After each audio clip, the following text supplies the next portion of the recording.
Salut, eu sunt Sherry și astăzi m-am trezit la 1, nu la 2, nu la 3, m-am trezit la 1. Desfilarea părul meu protestează pentru un anume motiv, dar nu contează asta. Mai țineți minte că acum o săptămână vă spuneam că nu cred că o să fiu acceptat în echipa aia de fantastic marketing de la Fanta, gen că nu sunt suficient de creativ ca să fiu acolo. Ghiciți ce s-a întâmplat. Am fost acceptat. Și de asemenea știți că vine Paștele și că gen eu nu sunt un mare fan Paște și că de asemenea nu sunt un mare fan al felicitărilor ăla de Paște pe care le trimiți la toată lumea și dai tag la toată lumea pe Facebook. Nu tu, mătușă, dar în general. Și m-au auzit oamenii de la Fanta plângându-mă de chestia asta și mi-au zis să fac eu ceva mai bun dacă sunt în stare. Și eu am zis challenge accepted. Deci astăzi o să încercăm să facem felicitarea de Paște perfectă. Felicitarea aia de Paște care să nu calce pe nervi pe absolut nimeni. O să fie dificil. Ok, acum serios vorbind, cred că e unanim acceptat de către toate persoanele care nu au descoperit internetul ieri că felicitările alea de Paște luate de pe Google Imagini care îți dă tag mătușă ta sau vărul ăla din Spania de care n-ai mai auzit nimic de 5 ani sunt de prost gust, urâte, cringe și așa mai departe. Bun, deci hai să încercăm să facem felicitarea perfectă. Dar voi, ăștia care vă uitați acum, o să aveți și voi de lucru. Pentru că eu împreună cu oamenii de la Fanta ne-am gândit să vă dăm și vouă exact aceeași provocare. Faceți și voi la rândul vostru felicitarea perfectă de Paște. Și poate să fie meme, poate să fie desen, poate să fie gif, poate să fie video, poate să fie orice. Încărcați-vă chestiile sau pur și simplu lăsați un link pe site-ul în descriere, fantasticoffice.ro. Suntem în campania asta eu, Anca Broască și Tequila. O să ne uităm peste ce trimiteți voi pe site și o să fie 6 câștigători care o să meargă cu noi în Fantastic Office, un birou super cool din București și o să aibă parte de foarte multe distracție și provocări creative acolo. Numai că toate chestiile pe care le puneți acolo sunt valabile doar dacă le puneți în perioada aceasta, în perioada asta de înscriere. Bun, înainte de toate, partea ușoară. Hai să ne uităm la câteva felicitări de pe Google și să găsim cumva niște exemple de așa nu. Și chiar nu vreau să judec înainte să văd, dar presimt că o să aibă unele dintre cele mai urâte fonturi posibile și cred că și bunica mea ar putea să facă o treabă mai bună și nici măcar nu știe Paint. Hai să ne uităm. Bun, este momentul să reacționăm la felicitări de pe Google Imagini. Ne pregătim emoțional, psihic și metafizic pentru ceea ce urmează și ne cufundăm în lumea felicitărilor de Paște de pe Google Imagini. Oh, Doamne!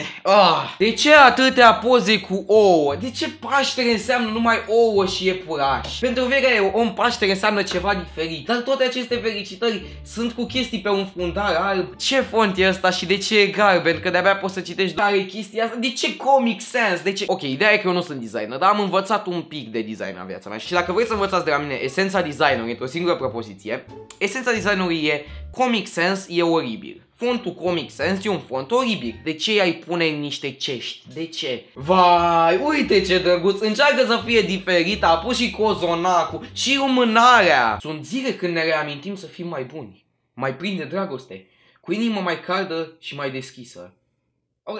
Mesajul e ok, deci mesajul e ok.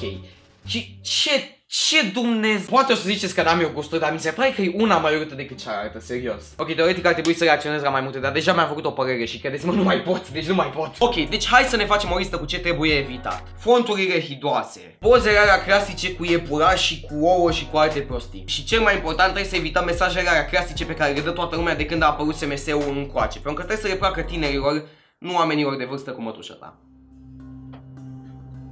După zile întregi de muncă și variante eșuate și sudoare și experimente și planuri și tot felul de lucruri, împreună cu echipa mea de cercetători am creat felicitarea perfectă. Felicitarea perfectă. Serios, dacă mi-ai dat tag în asta, nu m-aș supăra. Deci felicitarea perfectă de Paște în 3, 2, 1, enjoy! Salut! Acesta este un iepuraș. Iar aceasta este o felicitare de Paște clasică cu un iepuraș care e lame. Iepurașul trebuie să fie mai mișto. Să-i adăugăm niște ochelari de soare. Și ce-i cu textul ăsta? Ștergem tot. Mai degrabă să scrie iepurașul ta grai fruțurează un Paște fericit și să nu mănânci prea mult drom. Sau dulciuri. Distrează-te și bucură-te de vacanță și de prieteni și de familie. Și dacă asta ți se pare o felicitare nașpa, înscrie tu una mai bună pe fantasticoffice.ro. Și ai grijă cu drobul ăla. Mă, eu sper că v-a plăcut. Sper că dacă eu v-aș da tag în asta, nu v-ați supăra. Sau orice altă persoană, dacă v-a dat tag în asta, nu v-ați supăra. Nu uitați, dacă aveți o idee mișto, să lăsați și voi înscrierile voastre pe fantasticoffice.ro. Tot acolo o să găsiți și regulamentul campaniei ăsteia și credeți-mă că o să fie foarte, foarte tare. Da, deoarece vă găsiți aproape fumat, v-aș ruga să dați un pun butonul de like, să dați un share pe Facebook, chiar mă știu foarte, foarte mult. Dacă încă n-ați făcut să vă abonați și m-am dus. Pa!